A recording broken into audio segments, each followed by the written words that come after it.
Hi everybody, this is Dan Stolbarger. Welcome to this week's KFIR Middle East Update. It's the week of June 26th, and I've held off as long as I can in order to get this uploaded on YouTube. We're still waiting for some big news from Trump concerning Israel's annexation, sovereignty, etc.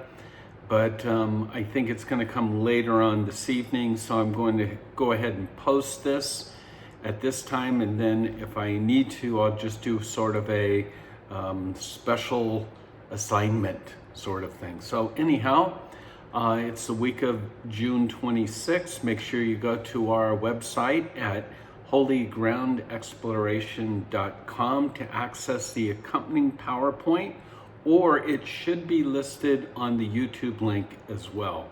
It's important that you have the PDF to go along with the video. So our news bites this week, an editorial in the official Palestinian Authority daily focused on Fatah glorifying terrorist activities and terror attacks. This is sort of the setting that Fatah wants to give in terms of if Israel goes ahead with any sort of annexation program whatsoever. Palestinian senior official Jabril Rajab, his quote, "If the Israelis decide to annex, they're going to be in a battle with Fatah like the Battle of January 1st, 1965. This was the first terrorist attack against Israel."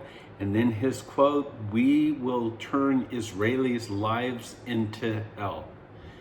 And then we'll talk a little bit more about this saber rattling. This is just our news bites. But again, a separate subject. At least 7 people were killed last Tuesday night in airstrikes in Syria. Again, Iranian bases in Syria under the guise of Hezbollah. And these attacks were attributed to Israel. Well, here's the big news that we didn't get to and we're waiting to hear. It's going to be Trump. Trump is facing a critical decision on Israel that could alter America's position in the Middle East. It may even affect his election year support. The bottom line is this: the Arab nations are now in a united front. Some of it's just posturing, but being anti-annexation, the UN Security General and all of that, sabers are rattling. And the question's going to be, what's Trump going to do? Because Trump's backing among evangelicals, he needs that to support his re-election, and virtually the entire, millions and $250 million evangelicals support the decision to annex biblical lands to Israel, while on the other hand, virtually the entire international community opposes annexation. And so the question's going to be, what's he going to do? Again, Netanyahu has set a date, July 1st, right around the corner. No one has seen maps. We've heard both sides, and so we're still in a waiting game at this point in time. It's interesting that Trump's polls are sort of declining, and so the persistent question is going to be, what's he going to do? Well, Jordan and Egypt sort of lead the front of the United Arab resistance, but an article from Israel Hayom simply states that it's posturing, that Jordan and Egypt will make only symbolic condemnation of sovereignty because there's bigger issues at play here than the Palestinian cause. The national and security interests of Egypt and Jordan are a top priority for both leaders, even at the expense of Palestinian interests.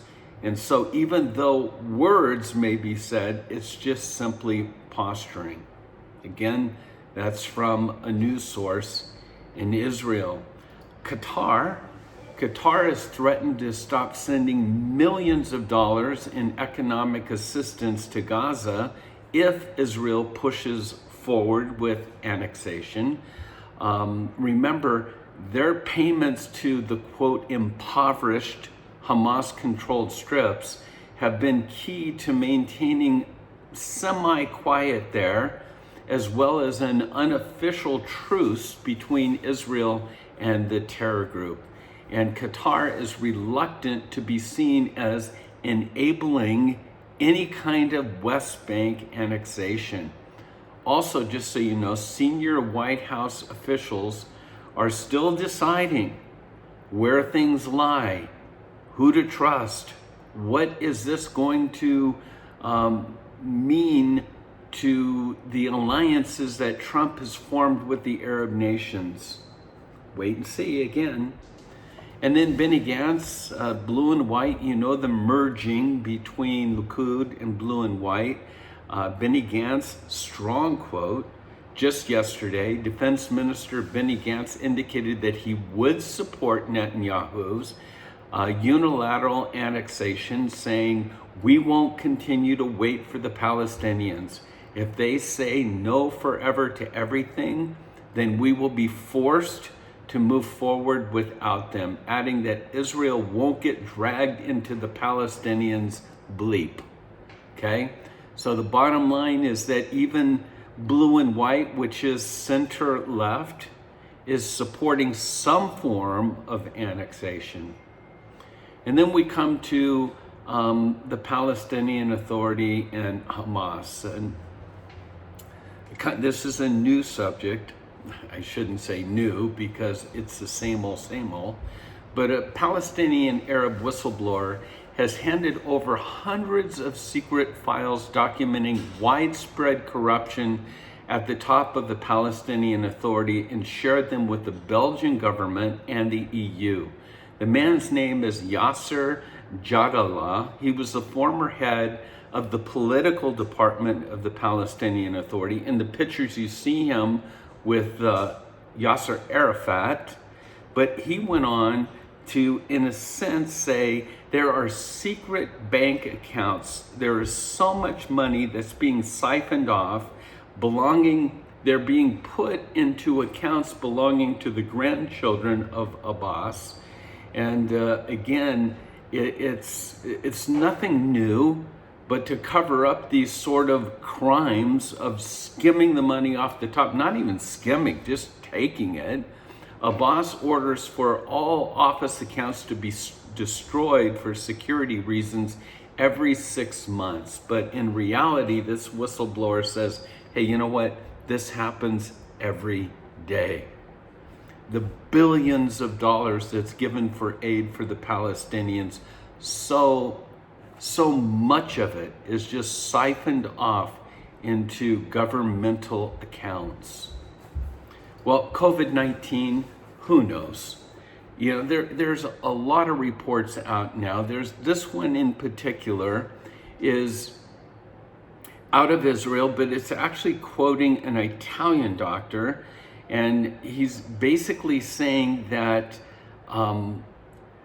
it's that the virus is less vicious than it was previously. He goes on to say it came on like an aggressive tiger, but now is more like a wild cat. He goes on to detail that it's the mortality rates that we need to be looking at. And many of those that are in the danger zone of being 70 and over are no longer being put on ventilators. They're recovering at a quicker rate.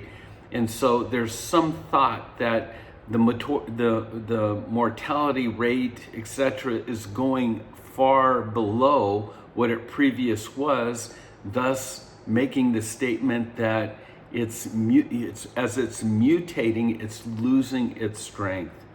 And so when we hear all about this second wave or upticks or whatever. Again, there's both sides of the coin. We never want to take it lightly, but it does seem to appear that many are asymptomatic and many are being diagnosed with COVID, don't even know it, no symptoms whatsoever, and those that do seem to be having a milder strain and are recovering. Well, just about out of time. Hezbollah, article here, important.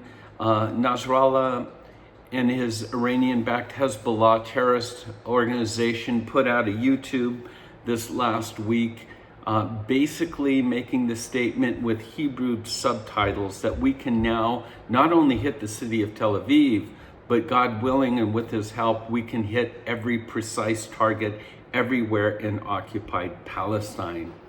Bottom line is that Israel's tried very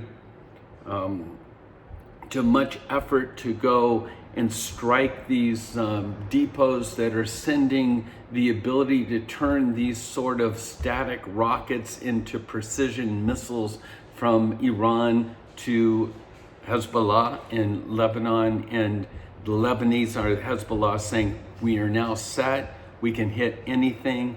And so once again, is it true? We'll have to wait and see. And then there's the last article here, Black Lives Matter. We're all aware of that, the tragedy that has taken place. But unfortunately, Alan Dershowitz has an amazing article that I think you need to read, that it asks the question, it's a real tragedy that Black Lives Matter, which has done so much good in raising awareness of political abuses and you know, but it's kind of moving away from its central mission and declaring war against the people of Israel. In a recently issued platform, more than 60 groups that form the core of Black Lives Matter, that movement went out of their way to single out one foreign nation to accuse of genocide and apartheid. What nation do you think that is? And in this day and age, it's the last thing that Israel needs, is another reason for the world to hate them. So we are having the rise of anti-Semitism. And again, it's unfortunate now that it's coming from the Black Lives Matter. So that's it for this week. Take care, God bless. And again, once we hear from Trump, we may be doing a special report. So shalom, God bless.